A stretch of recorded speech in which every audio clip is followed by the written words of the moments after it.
Hi everyone, my name is Stacey Volcy and I'm the project director with the Ring of Democracy. And with me today is Porsche Middleton, who is running to represent California's 7th State Assembly District. So, hi Porsche, Hi. Thank you for being here. Absolutely, thank you for the invitation. So Porsche, I know you were with us at the beginning of the year when we started these series. So the Ring of Democracy, what we're doing, we're doing candidate interviews to kind of get to know the candidates a little bit better, because one thing with elections, we want to educate voters so they can have a better idea of who the candidates are and really take out the red tape or that veil that exists so they can see who the candidates are and who they're voting for. So I'll just preface, we are a nonprofit organization. We're focused mostly on education and engagement, so this is non-political.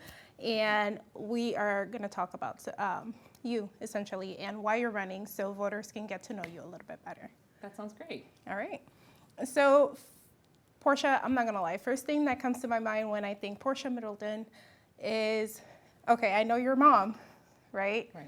And I know voters that are watching possibly have the same idea. Like, beyond campaigns, who's Porsche? Like, we'd love to know a little bit more about you, who you are, like what led you here, what's, like beyond campaigning. Right, so I actually ended up here, I kind of say it was a happy accident, right? One day I saw that there was an opening on the city council. I was like, I want to run and get elected to office. I did all those things. I really served my community and realized there was so much more that needed to be done. My children were a really big motivating factor in that. My youngest boy, he's 9 now, but at the time he was about 3 years old, and we found out that he had autism. At that time he was completely nonverbal, and everything that I got back from physicians and occupational therapists were like, you're gonna have to take care of him the rest of his life. This is the best it's gonna be for you. And I felt so hopeless. And so I just started looking around at other families and other folks. I found this nice tight-knit group, and I said, how do we navigate this? And I realized that it was not so much of a community issue. It was more of an issue of like, how are people not understanding at the state level what's going on? And so I got on the council to be a voice for parents who might have children who learn differently or differently abled, and say, hey, you can still be involved and you have an advocate in me. And once I figured out that there's so much more work that needs to be done when it comes to healthcare, transportation, housing, for my 2 boys to be able to live and stay in California, there's a lot of work that needs to be done. And I just said, it's time for me to run for assembly to make sure that, folks, especially people of color, have a fair chance at making sure they have access to these resources. Thank you. Thank you for sharing that. And I am so grateful that you shared that with us here today, because it's not easy. I know that, because then I already told you, I know you're a mom, you're also married, and you hold an office. You have, so how do you juggle all of that? Because to me, make it make sense, because a lot of us want to know. We have a very active, hyper-colored Google Calendar, and even still, I miss things. I have to break engagements because it's just too much. But I make sure that, every week we go over that calendar. We look and say, okay, what's a priority? What's going to be, 1, best for the kids, 2, best for my marriage and my family. And then, my community, even though it's third on the list, is not the least important thing. But those are my priorities, and how do we marry those together? And making sure we couple as many things together as possible. So if it's Citrus Heights Day, we do everything we can in Citrus Heights. And if we have to do something in the district, we do everything we can in the district. And I've just learned to accept the fact that having, a 13-year-old boy who is like, I don't want to hang out with mom, I'm too cool for that now. And having my child with autism, I can't take them everywhere. One doesn't really want to be involved, and the other, new people terrify him, and I just don't feel like it's a space where folks understand. Mm-hmm. And I remember when I first ran for office, the first thing they said is like, you should be at home, you should be, sitting with your kids and trying to figure out, like how you're gonna, run the rest of your life. And I'm like, as women, we know about juggling, we can do it all. We just have to find a way to strike that balance. So. Burnout is a thing, and I always caution folks to make sure you're not taking on more than you can actually handle, because be mindful of that. It's okay to say no. It's okay to say, I can't do it this time, but maybe next time.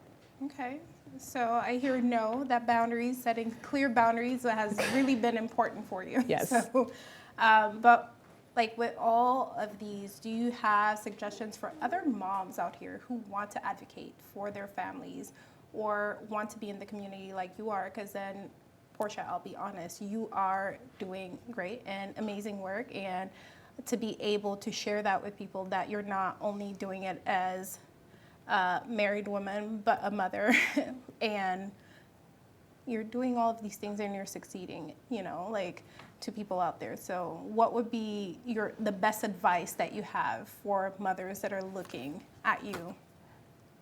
You're gonna fail. Absolutely, when you first start out trying to figure this out and what works, you're gonna fail. I found that looking to other mothers, trying to find ways to implement some of the things they're doing, trying it. Don't be afraid to fail, and know that you're just learning how to navigate your own family and the things that you're also trying to achieve within the community. It takes time, and there are going to be days where you're going to feel like, dang, I missed a mark on that one, or man, I just don't feel very connected with my family. Each night I go to bed and I think about, okay, how I reflect on the day, like how do I receive the day? Could I have done better? Am I missing something? And I just noticed, like last week, I ran all week long and I realized I hadn't seen my children for more than maybe 40 minutes that week. You know, put them on the bus, ran, did all the things, saw them. I got in late, they were already in bed. And I said, you know what, I'm gonna cancel some events on Sunday and spend time with my children, spend time with my husband. It's okay. It's okay. We can do all the things. It doesn't mean that we have to do all the things. And it's okay, like I said, to have that boundary and to be able to give yourself grace.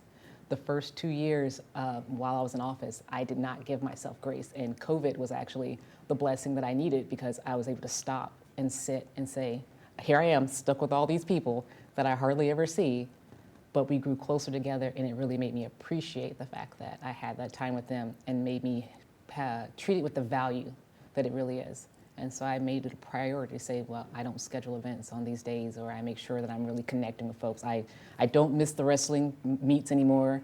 I try to, to make the golf things. I do what I can, and I make sure the grace is there. And that was the word I was thinking about this whole time you were talking. I was like, yes, grace. Because then, you've been doing so much for you and your family, but that is a key word right there. And I hope whoever's watching really understands and takes this lesson from that story, especially what got you started, that grace is important. Now, I know we're not gonna, politics, yes, that's why we're here, to kind of figure out where you are, like understanding where you're coming from and how your family fits into that. It hasn't been easy for you running in Citrus Heights, because knowing the demographics and everything, I kind of want to hear your take on how that's been. How much time you got? Listen, we got some time, so go ahead, Portia. Running for office was the most challenging thing I've ever done in my life. It was more challenging than childbirth. It was more hurtful than watching my dad die of cancer. The way the community treats and receives some folks under the guise of they think they know who you are. So they put you in a box, and the first thing you have to do is fight to get out the box and define yourself, and then show them who you are consistently, right? It takes time for folks in the community to understand that. Watching my family kind of be in a limelight, because prior to this, I was this super shy woman. I did not like speaking in public. I would not speak on camera. And I realized that was something I had to get over real quick, because I do this every second and fourth Thursday. People are going to be there. They're going to criticize getting thicker skin. It was hard. The first 4 years on city council was very hard. And it taught me a lot of lessons about, who I was as a woman, who I am as a mother, who I am as a community leader. And I took all that to heart, and I've used that now in running an assembly, where there are a lot of areas that are just the same as Citrus Heights. They've got areas like Orangeville they're very conservative, and they're like, you can't represent our values. And I tell them all the time, I am from a working family. We all have the same issues. We want our children to be educated. We want to make sure we have reliable transportation. We want our groceries to be manageable so we can afford them to feed our kids and feed our families. our problems are all the same. It's not really a partisan issue when we're talking about these things that are just so core to what is that we're suffering with. And when I talk to people and tell them that, it makes them realize, oh, okay, you're a human. I'm like, whew, all right, progress. But it's something so simple. It's just repeatedly having those conversations. And initially, I was very just distressed by it. Like, why do I have to keep proving to you that I'm good enough, that I have what it takes to do this job? But I mean, that's just for some folks, for some demographics, that's just how it works. And luckily, I grew up with 8 brothers. I'm no stranger to conflict and being having the elbow and find your place in a room. So I said, I'll take those skills and those talents and I'll learn how to negotiate and build those bridges. And that has served me well, and I know it's going to serve me well in the assembly as well. Okay, well, thank you for that. And I'm going to open a can of worms, if you don't mind. Okay. Because I'm a Black woman, you're a Black woman, so I clearly understand what you're saying without you saying it. Oh yeah, the code switching that is necessary. Okay, so we're in the same wavelength here. Yeah. I know you felt frustrated with that happening. Like with this particular campaign, do you feel like you've had to kind of navigate it the same way, or do you find it's the same issue? I find that it is the same issue. I've chosen not to navigate the same way. I've chosen, if I'm frustrated, there's a way to relay that you are frustrated with something. I'm known on my council as being the individual who has the looks. I will say, huh?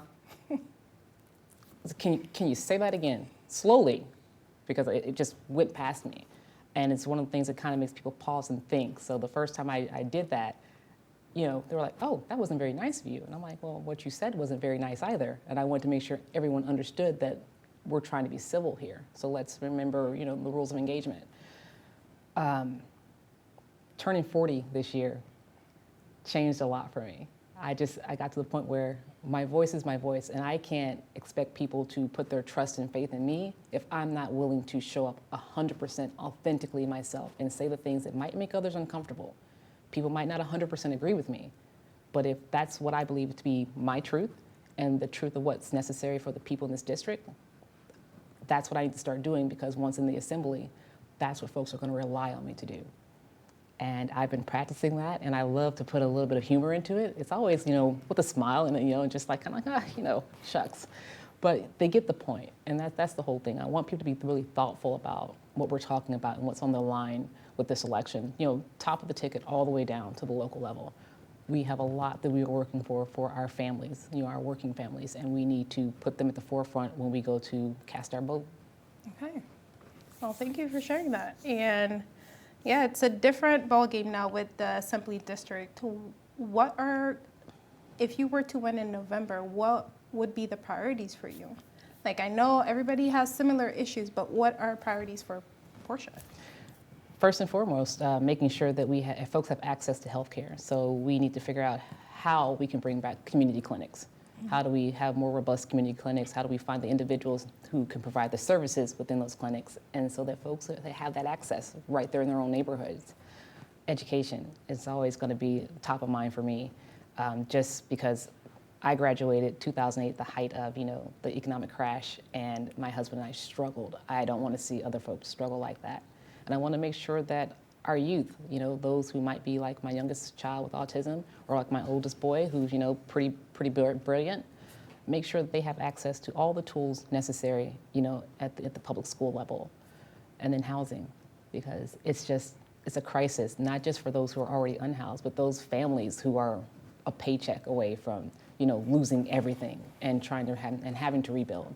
I think that's the hardest part, is that we've had these cycles so close together from 2008 up until 2024, where we've seen these cycles where people keep losing and we keep getting set further and further back, and there's no way for us to catch up. It's time for us to really focus on how do we help folks catch up. Catching up, okay.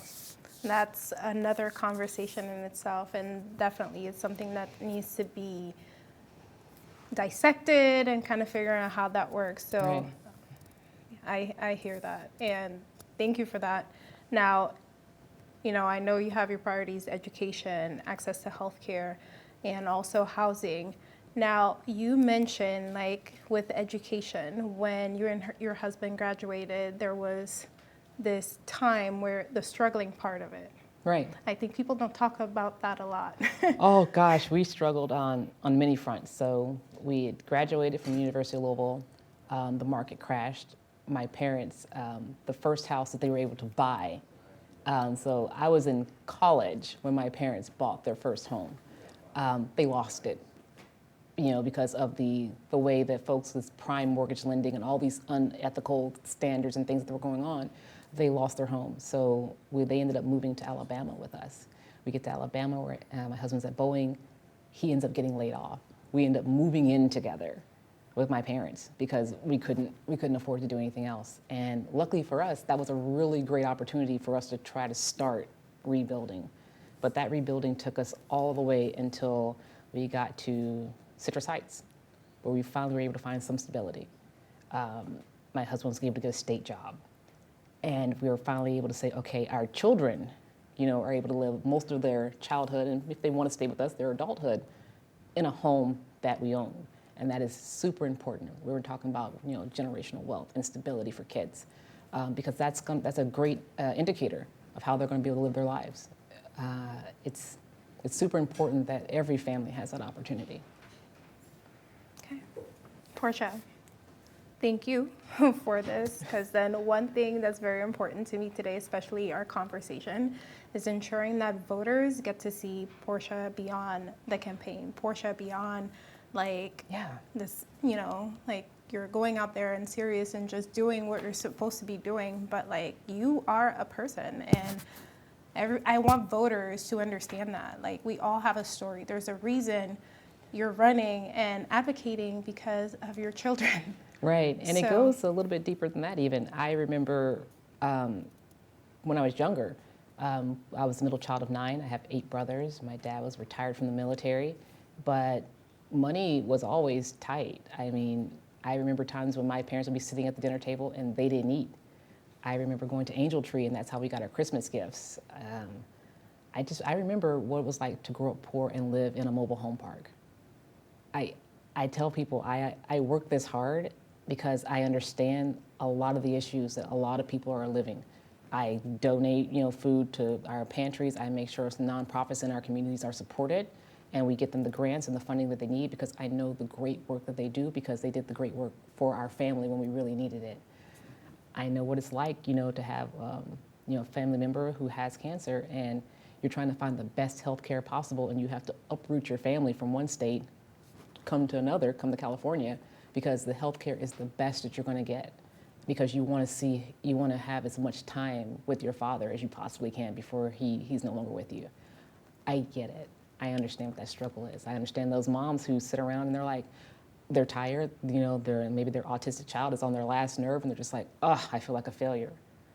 I mean, I lived that this morning. My husband's at a work conference, and it was my job to get the kids up, and I have to go pick them up today. And I'm just like, oh, you little rascals, why? It's too much, right? But I get it. And that humanity, that authenticity, I bring that to the work that I do every day.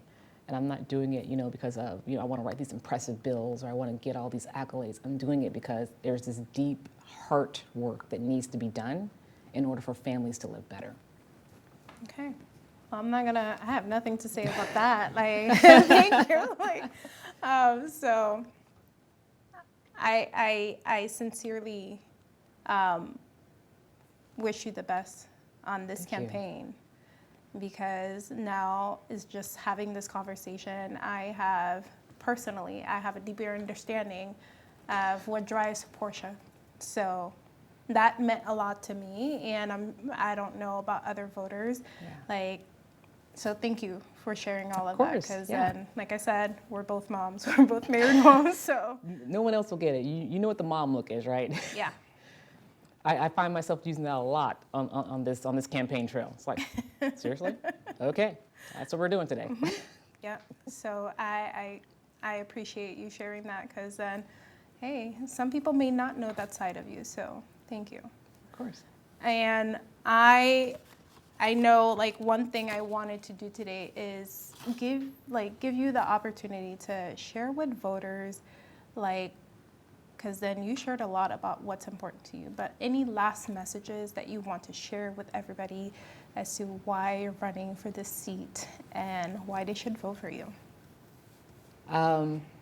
Gosh.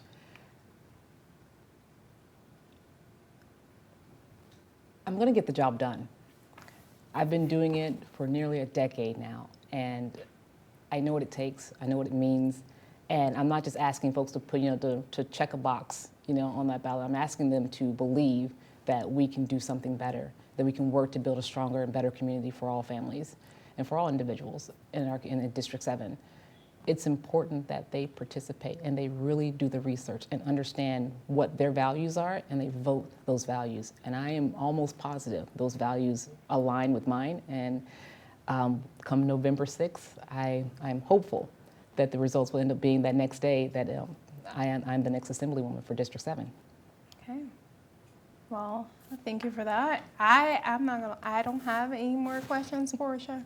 So if you so I'm just gonna say thank you so much for joining us. Thank you.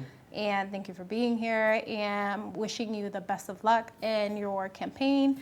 And everybody, I encourage you to make sure you register to vote if you're not yet, and vote on November 5th. November 5th. Make sure you vote on November 5th. And yeah, check out your ballot. And thank you so much, Portia. There we go. Thank you. You're welcome.